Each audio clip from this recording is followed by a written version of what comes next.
Hello. If you were looking for a scare tonight, you've come to the right place. I'll be narrating an hour's worth of creepy horror stories that I found off of Reddit. So without further ado, These are their stories. Some time ago, I had decided to go on a little personal vacation out into the woods of northern Arizona. I was experiencing a sort malaise that was really messing with my creative flow, and I needed a chance to really knuckle down and just enjoy the natural world again. I had spent 6 days out in the wilderness, just enjoying the feeling of being in nature, but the night of day 7 was one I will never forget. Noise. Something was waking me up. Groggily, I rolled over and looked at my phone. It was ringing. I looked to the top of it and blinked. No signal. That made sense. I had come out here for the isolation, a chance to clear my head and make some music again. So why was my phone ringing? How was my phone ringing? I stared at the number as my phone rang incessantly. An unknown caller. I heaved a tired sigh, swiped to answer, and croaked blearily, "Hello."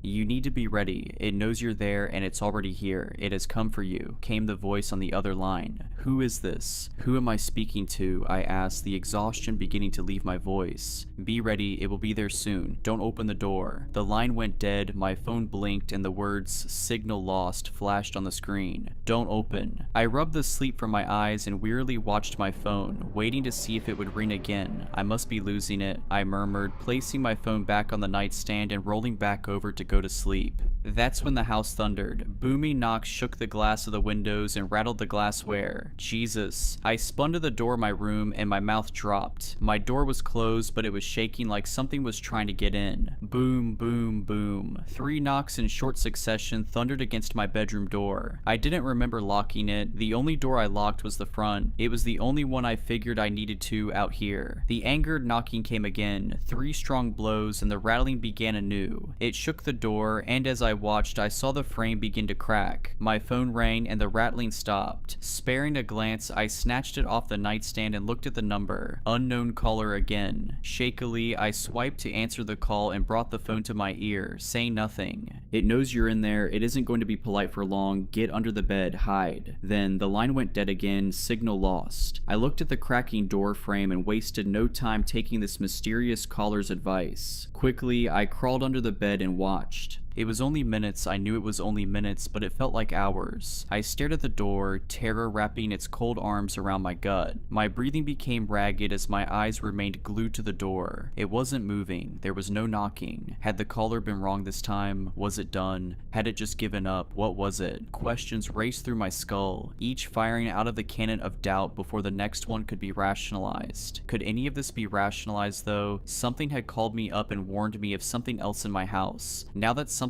else was just outside my door. I couldn't explain it, but I had this feeling. Like whatever it was that was out there was waiting for me to make a move. Like we were in some kind of terrible chess game. So I watched. I waited beneath that bed for agonizing minutes. The sounds began shortly after that. Soft scratching noises, almost inaudible from my position. The one my signalist savior alleged would keep me safe. I never let my gaze drift from the door, and I'm glad I kept it there because watching what happened next defied logic. The door itself began to bulge inward. I could hear the wood splintering as the center continued to bubble toward me. Then it exploded. Debris and lethal wooden scrap fired throughout the bedroom. I wasn't spared when this happened. My hiding place provided shelter from the brunt of the door's destruction, but I was peppered with fragments of splintered wood that dug themselves into my skin. I wanted to cry out in pain, but the sight of what was beyond caught the scream in my throat. There, standing in the doorway, I saw a pair of feet. Massive legs that must have been at least 3 feet across themselves, but that wasn't the strangest thing. The skin was no tone I had ever seen on a human. It was this mossy green and brown, and the texture was so wooden, like a pair of tree trunks. Slowly, the thing in my doorway ambled its way into my room. I could hear its heavy, ragged breaths like some sort of hunting beast. It was at the foot of my bed. The scent of moss and pine clung heavily to it, but there was another scent I caught as it just stood there. Rot.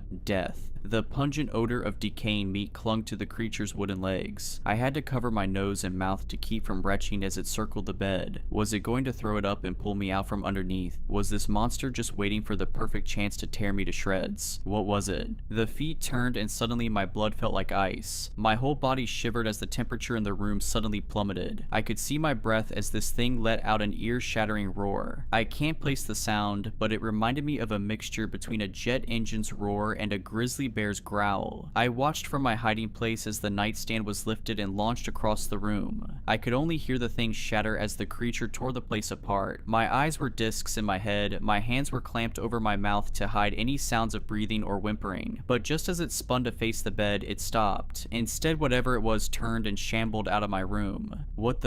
They were the only words I could choke out as the creature disappeared from my sight. Then the phone rang again. Terrified, I seized it, trying to silence the ringer. I swiped to answer the caller and immediately began to whisper into the phone. What was that? Who are you? How did you know it was coming? There's no time for any of that. It knows where you are. You need to run. Jump out the window and keep running until you lose sight of this place. Keep going until you reach the highway. Don't come back until morning. Are you kidding me? That thing is huge. I can't outrun it. You have to. It's the only way you win this. Then the call cut out. Signal lost. I steadied my breathing and psyched myself up, shooting out from under the bed as I heard that dreadful roar again. It was coming back. I didn't have time to think. No time to find shoes. I bolted toward the now shattered window and dove, slicing my arms and legs against the shards of glass. Adrenaline coursed through my veins, urging me to ignore everything else. I ran, bolted through the forest as fast as my legs would carry me, twigs and rocks tore into my feet, but I kept going, even as my chest began to tighten and my lungs began to feel like there was a fire being set beneath them. I ran. I couldn't hear the monster behind me anymore. Maybe it stayed at my cabin, maybe it kept looking elsewhere. Every ounce of me just hoped I had gotten lucky, but the voice on the phone told me to keep running until I hit the highway, so I did. I ran through miles of backcountry woods, never stopping, pushing myself far beyond anything I thought I was capable of, just to get away from whatever the hell that thing was. I could see darkness starting to push its way into my vision. My legs were beginning to feel like they were made of stone. My body ached and every muscle screamed for me to stop, but I kept pushing. When I burst through the tree line onto the road, I stopped. Almost instantly, I began sobbing and I dropped to my knees. I gazed up at the moon as my phone began to ring again. I pulled it out of my pocket and looked at the number. Before I could do anything else, darkness overtook me. I woke the following day in a hospital bed. Apparently, someone had discovered my unconscious and bloodied body on the side of the road. The sheriffs had a million questions, none of which I had a good answer for. They thought my story sounded like something I made up, but when they went to the cabin, many of them were singing a different tune. It looks like you got lucky and escaped one of the biggest bears I've ever seen. One of them said, didn't find it, but the claw marks in the wood made it look like a dinosaur. Grizzlies are huge, son, but not even they leave marks like that. When I asked about the phone calls, they just shook their heads. There's no cell service that far out. You might have imagined that part and everything. It took me over a week to recover from my injuries. I was told I had lacerated a tendon in my right arm, and that it had never quite functioned the way it had before. That was the arm I used to play guitar, and to this day there are still certain notes my fingers just can't quite nail anymore. The day of my discharge, I was given the things that they had found me with, and given an escort back to the cabin. The debris was mostly cleaned up by the time I arrived to collect my things, but the damage to the building itself was visible, and the cops were right. Whatever the hell it was that came after me that night must have been massive to leave the marks it did so deep in the wood. I checked my phone as I crossed the threshold of the house to gather my things inside. No signal. Well, thanks whoever you were, I muttered, gathering what stuff was left after the attack. To this day, I don't know who called me or what it was that was in that cabin, but frankly, I don't think I want to know.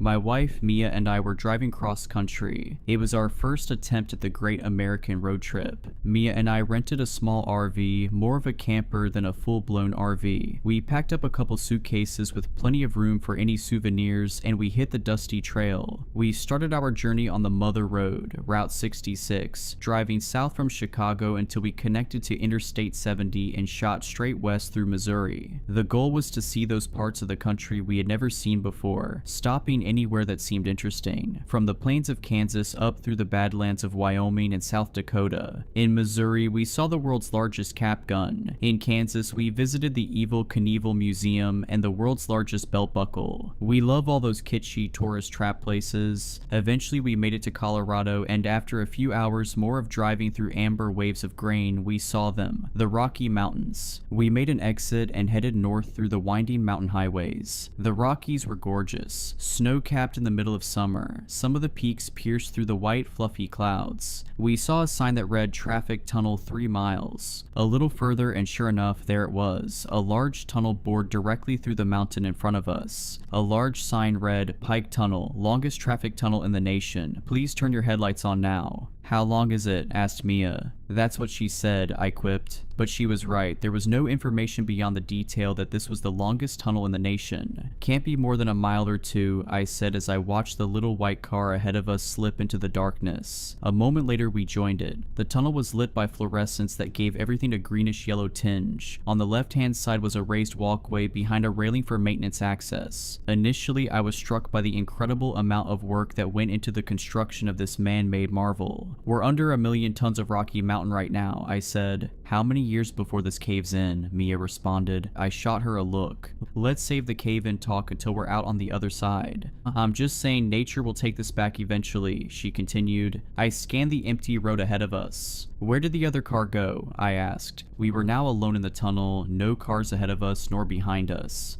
They must have sped off ahead. Maybe they're scared of a cave-in." My Spotify playlist had stopped playing. Mia looked at the phone. No cell service. She turned on the radio and spun the dial only to find static. "You're not going to be able to pick up a station in here," I said. She turned the volume down. "Just wanted to check. If only we had some CDs. This tunnel really keeps going." "I would have thought we'd be through it by now," I replied. I looked at the RV's odometer. 45,600 miles. I picked up speed. I wanted to try and catch up to the little white car. Up until this point, the tunnel was a straight shot, but now the tunnel started to curve to the right. It may have been my imagination, but it also felt as though we were descending. Mia felt it too, and she started to get antsy. "Where did that other car go? How long is this tunnel?" There was an urgency in her voice. I was getting nervous. Claustrophobia was not usually a problem for me, but when I looked down at the odometer and I saw that it had gone up by 3 miles, my mind began to wander to unsettling places. We were descending in altitude. I could feel it. I could see a slope in the lights on the ceiling and the railing of the maintenance walkway. I could feel a pressure in my head and I was getting cold. "Could you grab me a Coke from the back, Mia?" I couldn't have Mia getting anxious. That would only start a chain reaction and make me freak out, which would then make her freak out. She unbuckled and ducked into the back of the RV to where we had a cooler stocked with drinks and food. Just as she stepped into the back, I saw something. There, standing on the side of the road, was a man wearing a reflective safety vest and a hard hat. He was waving to me as I passed him by. Something about him looked strange. I watched him in the side view mirror as we passed, and he was still watching the RV, still waving at the back of our vehicle as he faded into the distance.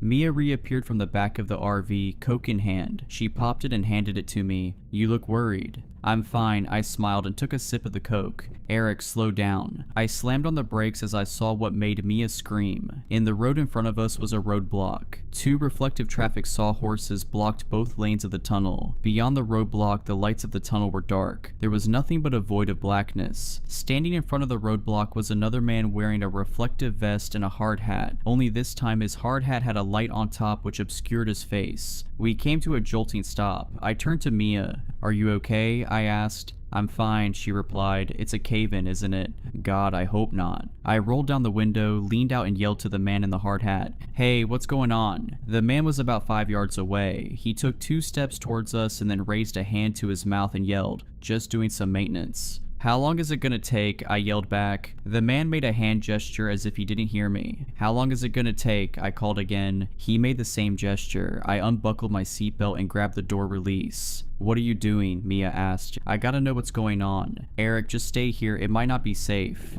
"I'll be just a second," I said. I pushed the door open and stepped down from the RV. "Stay in your vehicle," the man yelled. He took a couple steps towards me with his hand out, telling me to stop. "What's the holdup?" I shouted. The man was a bit closer now, but I still couldn't see his face through the shining light on his helmet. "Please stay in your vehicle," he shouted. There was something off about him. Then I heard it. A scream or something rolled from deep in the tunnel. The worker turned and looked into the darkness. Then he ran past the barricades, and soon all we could see of him was the light on his helmet. The light disappeared a moment later. "What the hell was that? Is someone hurt?" Mia asked. "I have no idea," I said. "Should we do something?" Mia asked. I just sat there and watched the pitch black tunnel in front of me. I had no idea what to tell her. I checked the side view mirrors. There was still nobody behind us. "Where are the other cars?" I asked. "They must have gotten through before the roadblock. Or maybe they caused the roadblock," Mia replied. "I saw another worker a little ways back. We could try to go back and talk to him. We'd be going straight into any oncoming cars. There's a maintenance walkway. We didn't pass him that long ago. We can probably catch him on foot.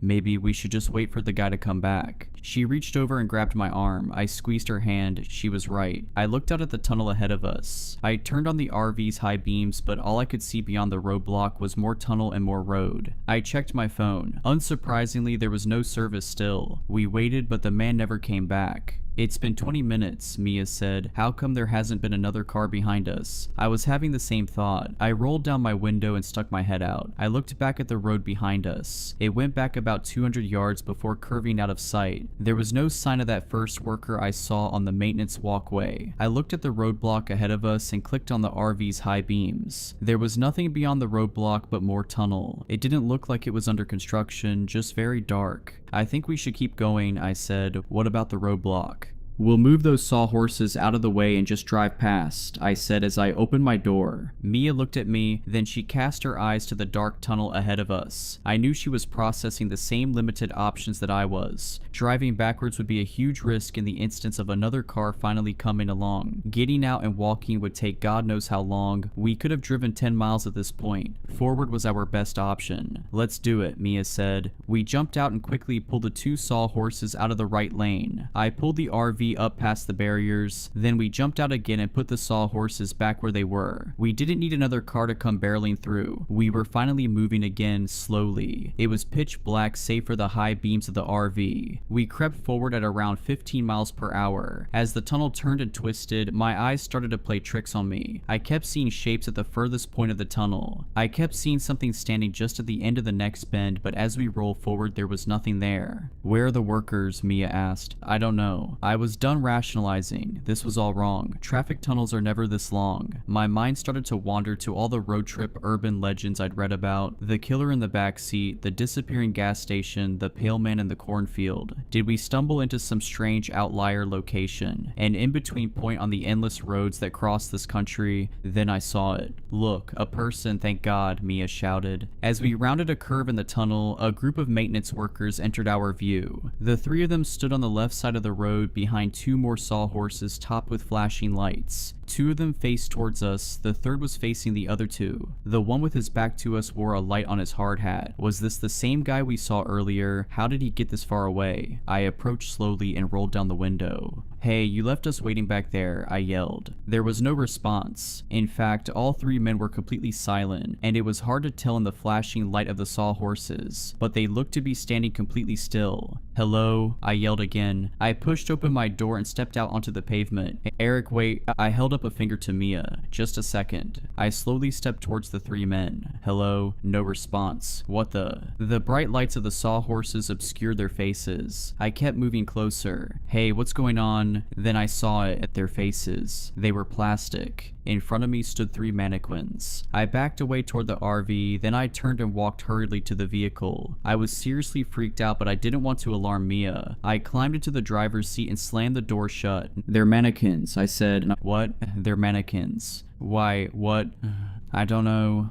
I looked back over at the three figures and my blood ran cold. The hard hat mannequin had somehow turned around to face us. All three figures appeared to be watching us now. Then we heard it. A loud resonant banging on the side and then the roof of the RV. "What the hell was that?" Mia whispered. We listened, holding our breath. Then dash. A shuffling sound, dash dash. Something was moving on or in the RV. "Stay here," I said. I got up. "Eric, wait." I moved to the back of the RV. It was dark. I went for a drawer in in the kitchenette space and pulled out a flashlight. I moved to the rear of the RV, the bedroom. My flashlight illuminated an empty room. Whoever is back here, I have a gun. A terrible bluff, but I didn't see anything. I shone the light out of the windows of each side of the RV. Nothing. Then I heard it. A shuffling sound from right above me. I looked up and screamed, "Crap." On the roof of the RV, staring through the skylight, was a woman with vacuous black eyes and a dead smile. Her stringy black hair dangled down towards me, casting thin black shadows across her horrible pale face. "Mia, drive fast," I screamed. Mia jumped over to the driver's seat, shifted into gear, and stomped on the gas. The RV was clunky, but it could move when it needed to. We lurched forward and I fell back. I trained my flashlight up onto the skylight again and the woman was gone. I scrambled to my feet and looked out of the side windows. Did Mia shake her off? There was no sign of the woman. I moved to the passenger seat, breathing heavily and sweating. "What happened?" she asked, keeping the RV at a steady 50 miles per hour. "There was a woman on the roof," I said flatly. I realized now that I was in a kind of shock. "A woman?"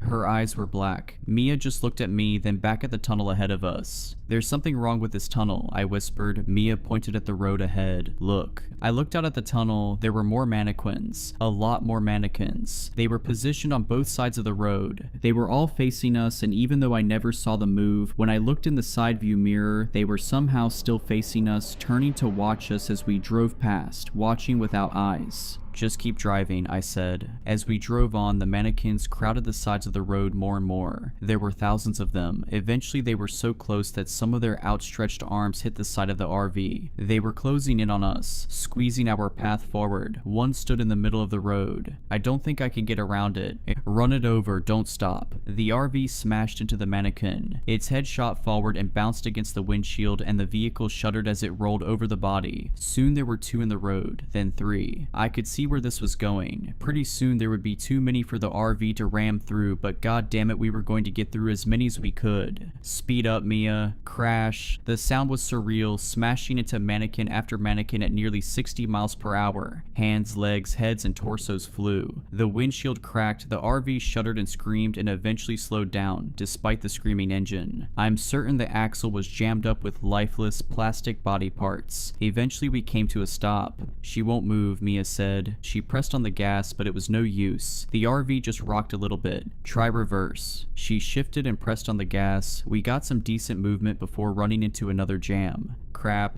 Should we get out and look?" Mia asked. "I'll go," I said as I grabbed the flashlight and popped the passenger door. Mia unbuckled her seatbelt. "We'll go together." We stumbled out of the RV on the passenger side. It was like stepping into hell. Countless lifeless faces stared out at us from the darkness. The only light came from the headlights of the RV and my flashlight. We clumsily made our way along the side of the RV. The ground was littered with mannequin pieces. I thought to myself, if we could get a couple yards cleared out behind the rear tires, we might be able to back out and get enough momentum to reverse all the way back out of here. Instead, when we got to the back of the RV, my stomach flipped and my heart sank. I was expecting to see a trail of flattened mannequins. Instead, the RV was now surrounded by thousands of perfectly intact mannequins standing at attention, as if their ranks had somehow been replenished after our vehicular assault. "This is impossible." She started to cry. I held her close. "We'll keep moving," I said. "It will never end. The tunnel makes no sense. It only curves one direction." I looked at her. "What do you mean?" "This whole time the tunnel has only been curving to the right. It would sometimes straighten out or go left for a few yards, but before too long we were curving to the right again. We've either been driving in circles or spiraling downwards. So we'll go back the way we came and hope we're not going in circles," I said. We had been driving for hours at this point. Walking back out the way we came would take days. But now that I thought about it, Mia was right. We'd only been curving to the right. This tunnel seemed to be very gradually taking us downwards into the earth. Going forward would not get us any closer to escape. "We'll need food from the RV," Mia said. I nodded and we stumbled our way back to the front of the RV, the mannequins' lifeless faces watching us the whole time. I stepped up to the passenger door and nearly fell back when I looked through the window. "What the heck?" I breathed. What I saw were 2 mannequins sitting in the driver's and passenger seat. How they got in there, I have no idea, but but what really made my blood run cold was that they were dressed exactly like Mia and I. They wore identical sets of clothes. The one in the passenger seat had my same New Order t-shirt and black jeans. The one in the driver's seat had Mia's green striped sweater and denim shorts. Their plastic faces stared out through the shattered windshield at the endless crowd of mannequins staring back at them. Mia stepped up and saw the uncanny display. "What the?" Mia echoed. I pulled myself up into the RV and slowly stepped around my mannequin doppelganger. I avoided looking into its face, but I swear I could feel it watching me as I stumbled around it. Mia followed and we made our way into the back of our dark RV. Luckily, we had just stocked our cooler full of deli meat and water not long after crossing the Colorado state line. I handed Mia the flashlight and pulled open the cooler. I filled a backpack full of food and water. I turned and saw them. My mannequin double had somehow moved. It was standing in the aisle watching us. Mia's doppelganger was still seated in the driver's seat but had turned to peer back at us with its eyeless gaze. Mia saw the look in my eyes and turned. She screamed when she saw them and backed into me. I put my arm around her and we stood there a moment, letting our skyrocketing heart rates return to earth. "Let's get out of here," I said. I slid the backpack onto my shoulders. Mia joined me at the door. I looked into her eyes. "Are you ready?" She nodded. I kissed her. "I love you," I said. "I love you," she said. The look on her face killed me. She was terrified. I'm sure the look on my face was similar. I opened the door and we stepped out. We again stumbled to the back of the RV. Once we were clear of the RV and all the crushed mannequin body parts, it became easier to find footing, though weaving through an endless crowd of lifeless people was a slow process. It was pitch black. Without the flashlight, we wouldn't be able to see a foot in front of us. As I walked, the beam of light created the illusion of movement in the crowd. At least I hoped it was an illusion. The limbs of the mannequins seemed to stretch and turn, but the only sound was that of Mia and I shuffling our way through the crowded tunnel. Things went on like this for what felt like hours. Mia and I were sweating and aching. I was about to suggest we stop and rest, but then I saw it and I froze. Out in the crowd, beyond rows of blank faces, I saw a pale face, black hair, and a dead smile. I saw two vacuous eyes staring right at me. "Mia, do you see her?" I whispered, and "See who?" I slowly raised my arm and pointed. It was the woman, or whatever it was, that stared back at me through the skylight on the roof of the RV.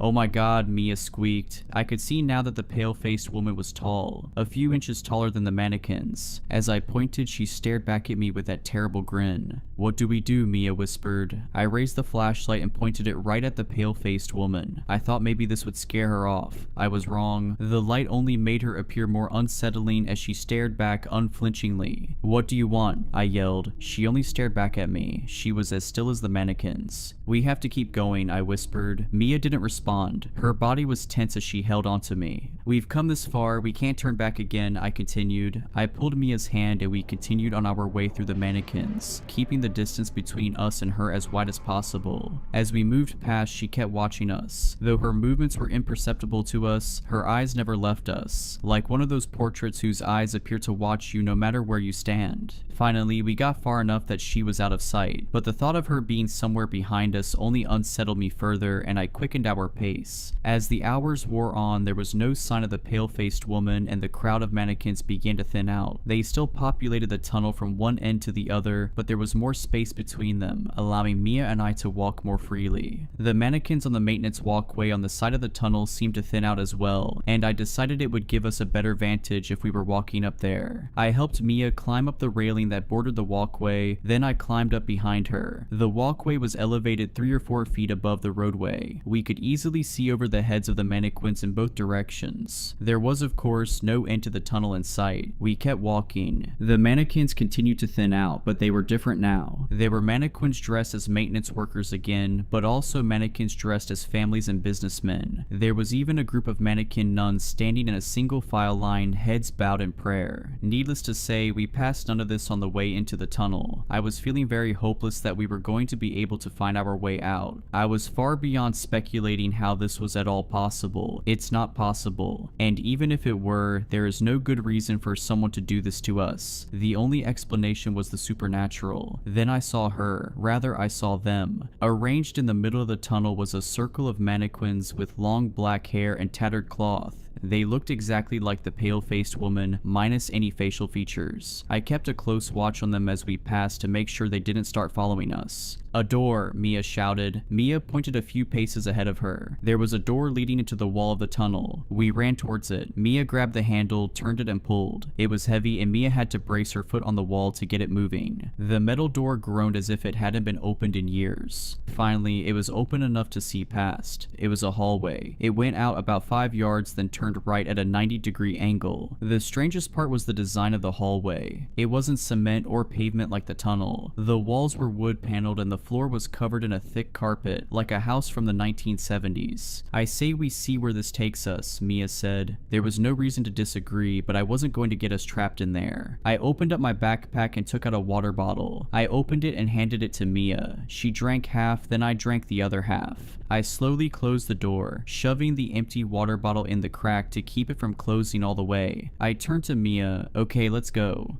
We slowly made our way down the quiet hallway. We got down to where the hallway cornered to the right, and that's when we heard it. Ka-chunk. I whipped around. The door had closed behind us. I ran back to it and tried to push it open, but it was no use. There was no way it closed on its own. Someone had to have removed the water bottle. Our path had been chosen for us. There was no turning back. We continued down the hallway. We turned right. The hallway continued, then turned right again. That should have led us right back to the tunnel, but it didn't. This part of the hallway went on far longer than was possible without running into the tunnel. Then it turned right again. It went on like this. Sometimes a section of the hallway was 20 feet long, sometimes it was 20 yards long, sometimes it was 3 feet long, but it always turned to the right. At first it was a relief to be somewhere other than the cold, dark tunnel, but the hallway very quickly became claustrophobic, and before too long, I heard someone walking behind us. We had stopped to take a break and I heard a third pair of footsteps on the carpet coming from behind us. I backtracked to the last corner. I was terrified as I slowly peeked around the corner, tense and waiting to see the vacuous eyes and inky black hair of the pale-faced woman. But there was nothing there. I wasn't about to backtrack any further. There was no one there, I whispered. Mia slumped against the wall and slid down to the carpet. I think I need to rest, she said. I put my backpack down on the ground for Mia to use as a pillow. She laid her head down and was passed out in seconds. I had no idea how long we had been walking at this point. I stood leaning against the wall. My body was telling me to rest, but I couldn't risk falling asleep. I had to keep watch. I knew she was following us. I took in the details of the hallway for the first time. The carpet was a dull brown and the walls a cheap wood paneling. The hanging lighting fixtures were shaded by stained glass, something you might see in an old diner. Who built this place? Did someone pick out the carpet and the lighting fixtures? Did a team of workers blast these tunnels into the earth? Or has this place always existed? Was this purgatory? I began to feel dizzy. I was panicking. My heart felt like it was trying to escape my chest. I slumped to the floor and tried to slow my breathing. I closed my eyes. I shot up in a panic. I had fallen asleep while I was meant to be keeping watch. I snapped to my feet and looked around. Mia was still asleep on my backpack. Then I noticed that the hallway had changed. A few paces away there was now a plain wooden door in the wall. I slowly approached it. I put my ear to the door and I could hear what sounded like TV static and the low murmur of voices. I discreetly grabbed the door handle and turned it slowly. I felt the latch bolt clear and I carefully cracked the door just enough to peek inside. It was dark, so it took a second for me to register what I was seeing. I saw a small boardroom. A long table in the center was surrounded by seated men in suits. At the end of the table stood another man next to an old CRT TV that was playing static. This was the only source of light in the room, and all the men around the table were turned towards the TV. Suddenly, the screen flickered from static to a solid dark background, and some warped new age style music began playing. Then the words appeared on the screen that terrified me like nothing else before. In plain text, the words read dash, "You will lose her." I froze as I knew these words were meant for me. I watched with terror as the men seated around the table slowly turned toward me in unison. They were mannequins. The TV screen then clicked off and they continued staring at me as I could barely make out their forms through the near pitch darkness. I quickly pulled the door shut and whipped around to look at Mia. I had a horrible feeling of dread that when I turned around she would be gone, like the message on the TV promised. "Eric, what are you doing?" Mia was leaning up and staring at me. Thank God. There was Mia, right where I left her. I pointed at the door and said, "This door appeared and I..."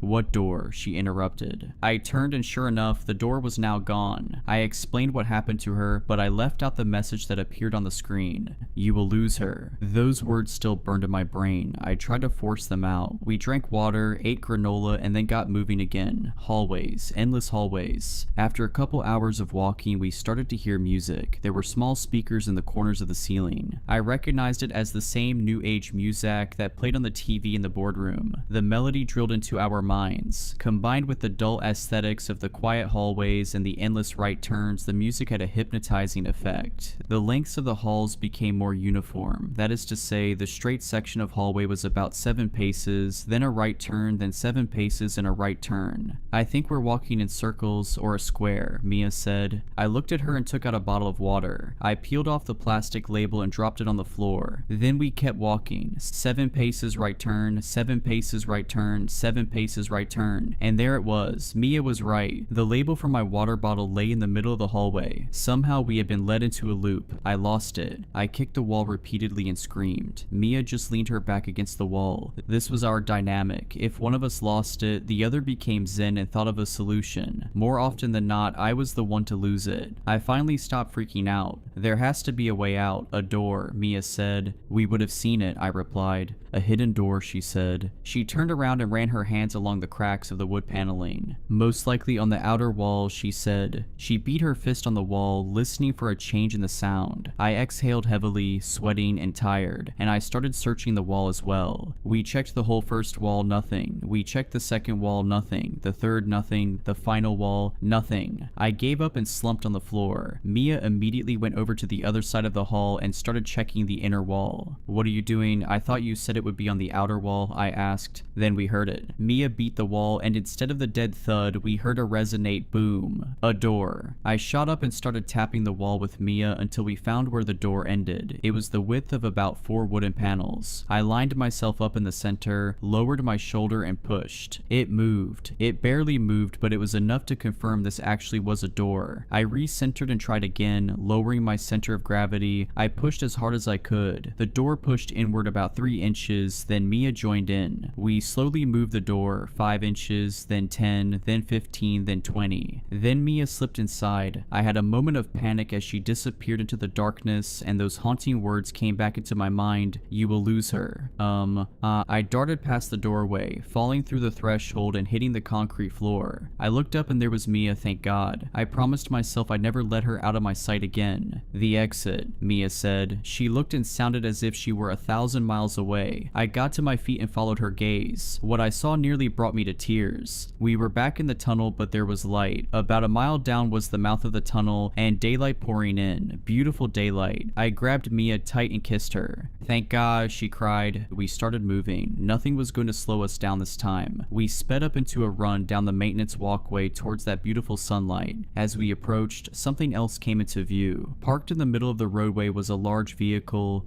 It couldn't be. It was. Our RV sat in the road waiting for us. We ran all the way to it, pulled open the passenger side door, and climbed in. There were no mannequins to be seen. I fell into the driver's seat and Mia handed me the keys. I turned over the engine, the most beautiful sound I'd ever heard. I shifted into gear and floored it towards the sunlight. As we got closer, I could see the green of trees and the blue of the sky. We were maybe 100 yards away. I turned to Mia, tears in my eyes. And what I saw turned my blood to ice. Just beyond Mia's window, that horrifying pale face grinned at me. The pale-faced woman was somehow floating outside of the RV. Before I could say anything, her hand smashed through the window and gripped Mia by the throat. Then in one horrible motion, the thing pulled Mia screaming through the window and disappeared. I slammed on the brakes just as the RV passed through the exit of the tunnel and sunlight flooded the cab of the RV. I threw it in park and shot out of the door screaming, "Mia, Mia." I screamed over and over. I rounded the front of the RV and looked back at the tunnel.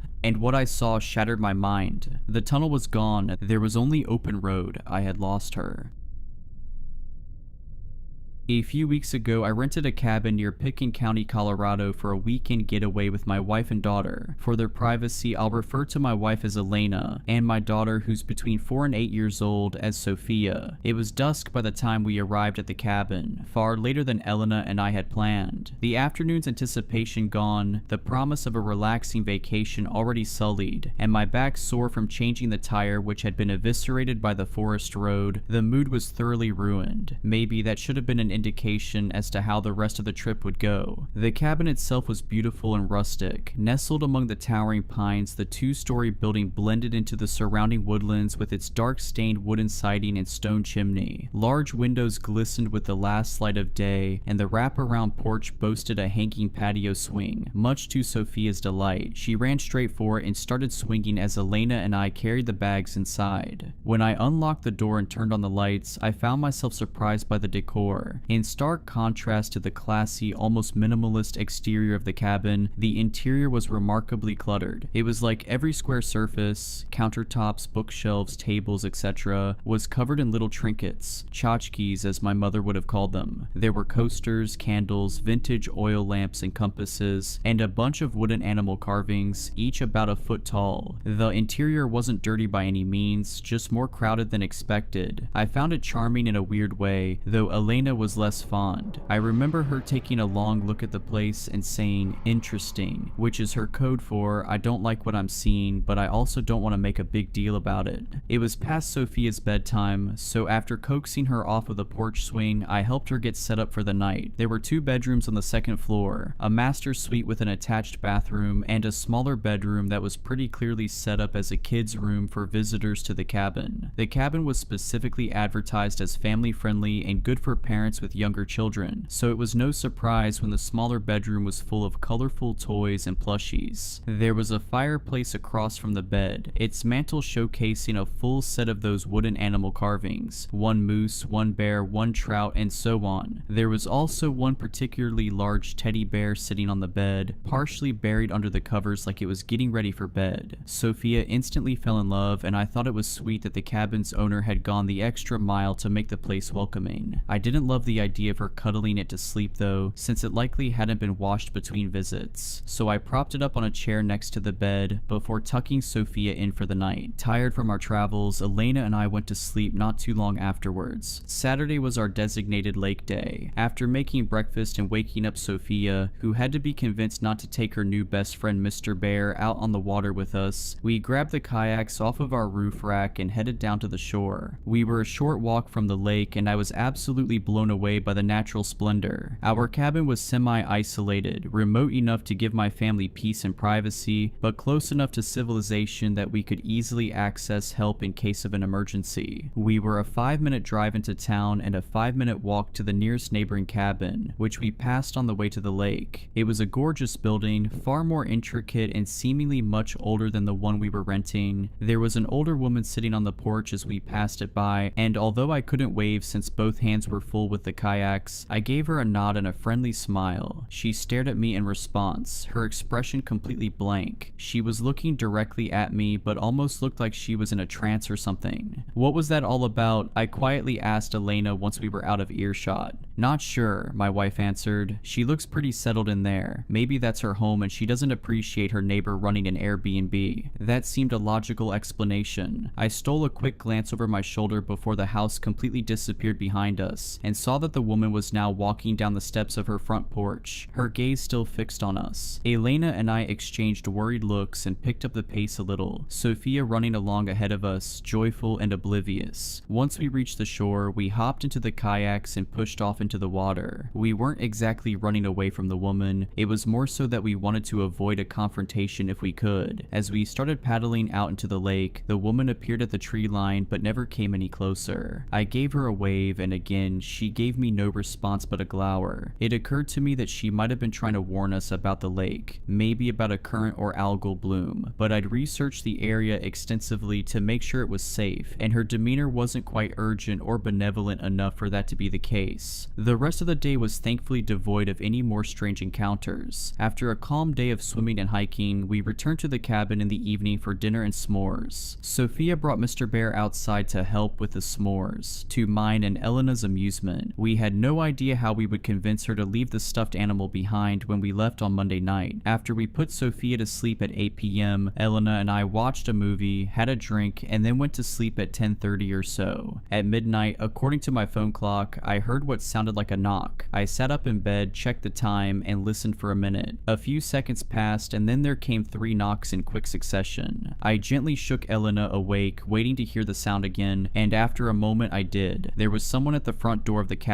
in the middle of the night. Concerned, I got out of bed and tried to look out the bedroom window. I could only see a sliver of the front porch, and though I couldn't see an actual person, I could see the shadow of one thanks to the porch lights. Needless to say, I wasn't thrilled to have a stranger pay our isolated cabin a midnight visit. I told Elena to stay upstairs and made my way to the first floor, stopping by the living room to pull back the curtains ever so slightly and peer through the window. Still, given the shape of the house and the placement of the windows, it was impossible to see anything but a shadow. The person must have been standing an inch away from the front door. I scanned the front yard and the distant tree line, but didn't see anyone else, so a decoy ambush situation seemed unlikely, but I still grabbed my handgun just in case. Just my luck, the old front door of the house didn't have a peephole, so I got up close to the door and tried talking to the person on the other end. "Can I help you?" I said. Instead of answering, the person knocked again, this time more urgently. No way in hell was I opening that door now. "Look, friend, if you need help you better speak up, otherwise I'm gonna have to ask you to get off my porch before I call the police." The knocking stopped, and after a moment, there was a woman's voice on the other side of the door. Her tone was nervous and her voice was soft. She said a single sentence: "He's watching your daughter through the bear." Of all the things I expected to hear from our unwelcome visitor, that was not one of them. I readied my gun and cracked the door open. When I looked out into the night, I saw the elderly woman from earlier quickly shambling away from my door. Her back was turned towards me, and she looked like she was trying to get away from my porch as quickly as she could. I called after her, asking her what she was talking about, but she didn't look back. She just kept going until the night swallowed her up completely. I was pretty disturbed at this point, so I shut and locked the door and made my way back upstairs. Elena was waiting for me at the top of the stairs, and I quietly explained to her what was going on. Horrified, she went into Sophia's room and gently took the teddy bear out of our sleeping daughter's arms. We went downstairs and laid the bear out on the kitchen counter. I grabbed a pair of kitchen shears and dissected the thing, making an incision in its fluffy body and pulling out its cotton innards. It wasn't that I believed the old woman, just that as a parent, anything related to my kid's safety, even something that sounds outlandish, is something I take seriously. Even though the woman was likely suffering from some kind of cognitive impairment, I still wanted to investigate. I pulled all the stuffing out of Mr. Bear and found nothing, though Elena pointed out that the bear had 2 very large glass eyes which could potentially be concealing a small camera. I was unable to find a hammer, but I did find a wrench under the kitchen sink. I wrapped the eyes in a kitchen towel and smashed them to bits, but when I sorted through the fragments, I didn't see anything that looked like a recording device. I was relieved, but I was also equal parts creeped out and angry. Maybe, like Elena had mentioned earlier, she was annoyed with the constant visitors to her neighboring cabin and was trying to scare us off. She might also have had some mental health issues or hallucinations. In either case though, how did she know about the teddy bear? Maybe she had visited the house before, or maybe it was just a lucky guess. Before returning to bed, I took a turn around both floors of the cabin, looking and failing to find anything out of the ordinary. Elena was also pretty freaked out, and she got up several times in the night to visit Sophia's room down the hall and make sure all was well. Needless to say, neither of us got much sleep that night. Sunday morning was all doom and gloom, which ended up being a perfect reflection of my daughter's attitude when she woke up and realized Mr. Bear was gone. Obviously, we didn't tell her what had happened, but Elena and I did our best to distract her with flapjacks and promises of a fun day of adventuring. Unfortunately, the hike we had planned was foiled by a downpour that, of course, the forecast hadn't predicted, and so we decided to salvage the day by exploring the small town nearby. It wouldn't be the escape into nature we'd hoped for, but there were several family-owned restaurants and shops in the area, as well as a small library. The morning was alright. I enjoyed exploring the little town with my family, although there wasn't much to do. We had an early lunch at around 11 or so, but when we sat down, my wife started rifling through her backpack with a look of dismay. When I asked asked her what was wrong, she said that she didn't see Sophia's EpiPen, which we always like to have at the ready when we eat out. I realized immediately that I'd forgotten to put it back in Elena's backpack yesterday when I was reorganizing our stuff. I felt like such an idiot, and Elena, already grouchy from a sleepless night, really chewed me out for it. To make amends, I told her to wait with Sophia at the restaurant while I hurried back to the cabin for the EpiPen. She was displeased, but it felt like a better option than all of us braving the rain to return to the cabin. The drive back was an absolute nightmare. Sure, it was a short commute, but the dirt roads leading up to the cabin had turned to sludge in the heavy rain. I was in a foul mood when I entered the cabin. I shut the front door with a slam and made my way to the stairs. The house was dark thanks to the storm outside, dark enough that I almost missed the muddy shoe prints leading up the hardwood steps. When I saw them and realized what they were, I stopped in my tracks. I didn't have to wonder what they meant. Someone had been in the cabin since my family left, and judging by the fact that there was only one set of prints, they likely were still in the house with me at that very moment. I stood on the half landing looking up at the second half of the staircase. The upper floor was eerily dark, so much so that someone could have been standing right at the edge of the staircase and I wouldn't have been able to see them. I carefully walked backwards down the stairs, keeping my eyes peeled in case any shape suddenly emerged from the darkness. And once I made it down the stairs, I turned around and ran outside. I sat in my car and called the police to report a break-in. After calling Elena to explain the situation, I sat in my car and watched the house until the police arrived, which took almost an unreasonable amount of time. I never saw any movement from inside the house, nor did I see anyone leave, though I didn't have a great visual on the back door. It's possible that the intruder could have slipped through the back and run straight for the woods, in which case the cabin would have obscured them. The police were shockingly curt and dismissive about the whole thing. One of the officers who arrived on scene asked me for proof of a break-in, as if I would have had time to snap a picture of the intruder in my house or something. They did a sweep of the cabin and found no one inside, but even so, I didn't want my wife and daughter to set foot in that building again. I texted Elena, telling her I was going to pack up our stuff and that we should leave a night early, and she agreed. The cops stayed with me as I packed to give me some peace of mind, which I appreciated. Aside from the shoe prints, there weren't any obvious signs of a break-in, and strangely, nothing of value had been stolen, even though I'd left my laptop laying out in plain sight. Thankfully, we'd packed light, so it didn't take me long to grab all of our stuff from the master bedroom and the bathrooms. My last stop was Sophia's room, where I was quickly able to locate and pack all of her things. Nothing of Sophia's had been stolen or tampered with, but there was something missing from the fireplace mantle. Right in the center there was a circular impression in the fine layer of dust, indicating that a certain figurine had recently been separated from its wooden brethren. Someone had taken the bear.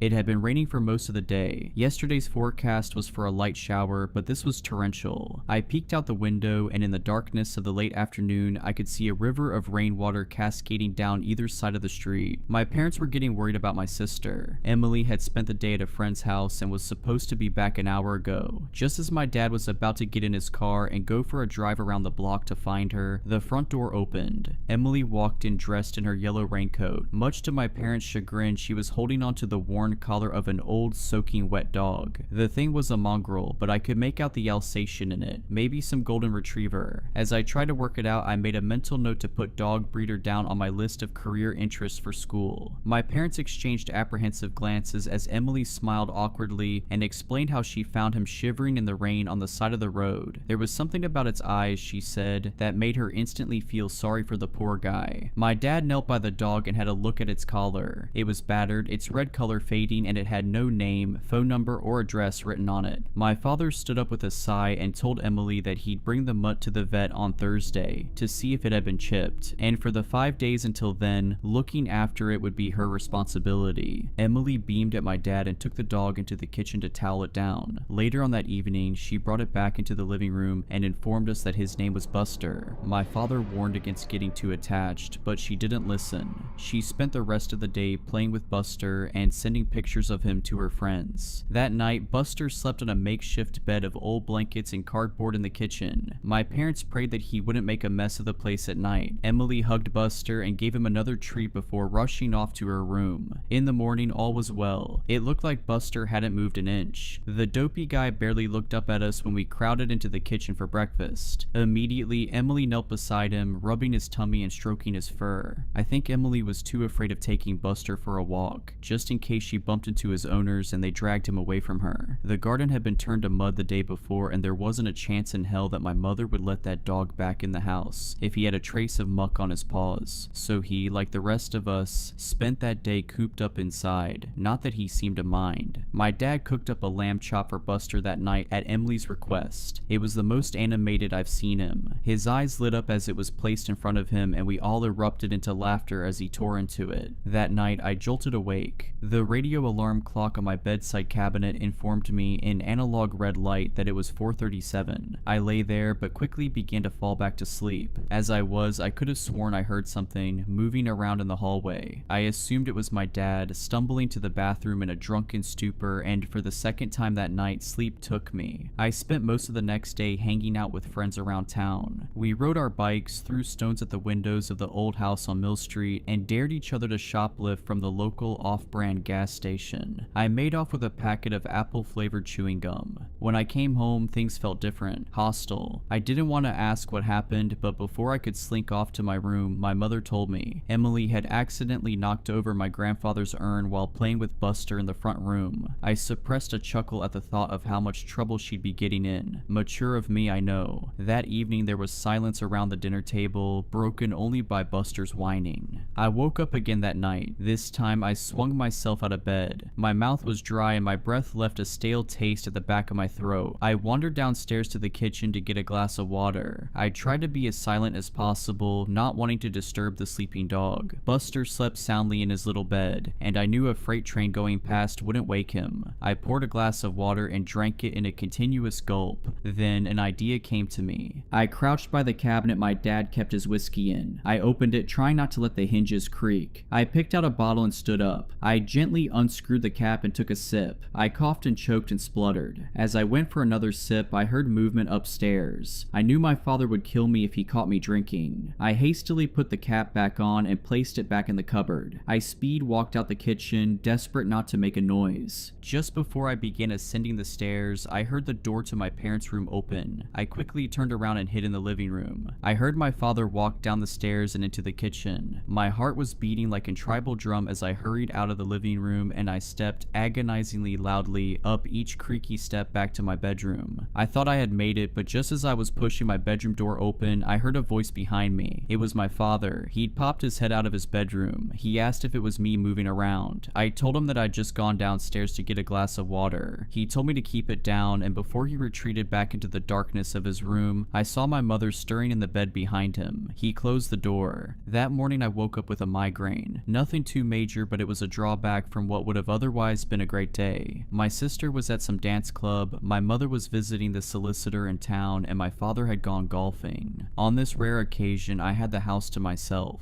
Well, me and the dog. I found a strongly worded note on the kitchen table when I woke up. It was left by Emily, telling me how I should feed and entertain Buster while she was gone. I crumpled it up and attempted to throw it into the bin from across the room, missing horribly. I made myself the unhealthiest breakfast I could think of. I took it into the living room to eat while I settled down to watch a film, Dan O'Bannon's Return of the Living Dead. That's how I spent the morning. Later on, I took my empty plate into the kitchen. I figured if my mother saw that I cleaned the dishes, she wouldn't be as critical when she found the crumbs. I walked past Buster, who was slumped in his usual stop in the corner of the room on a bed of now dirty sheets. In a joking manner, I asked him how his day was while I washed up. Obviously, I got no reply. I remembered my sister's note and set a half-dried glass down while I fetched Buster some treats. I didn't know where Emily kept them, so I grabbed a slice of overly processed ham from the fridge. I crouched beside him and dangled it in front of his snout, teasing him. There was no response, no slow opening of the eyelids, no methodic wag of the tail. There were no signs of life at all. I gasped and put my hand on his stomach, trying to feel it rise with his breath or a heartbeat, anything. To my horror, his abdomen began to compress when I did, like a limp, deflating balloon. He felt hollow, empty. I scrambled to my feet and stumbled backwards. As I put my hand on the counter, I knocked over a glass. It shattered on the kitchen floor, but Buster didn't so much as flinch. I panicked and ran up to my room. I took my phone from my bedside cabinet and hastily rang my mother. It rang for a brief moment before she picked up. I managed to stutter out that there was something wrong with the dog, that it was an emergency. She assured me that she had just picked up Emily and would be home in 10 minutes, and with that she hung up. I set my phone down and paced around the room.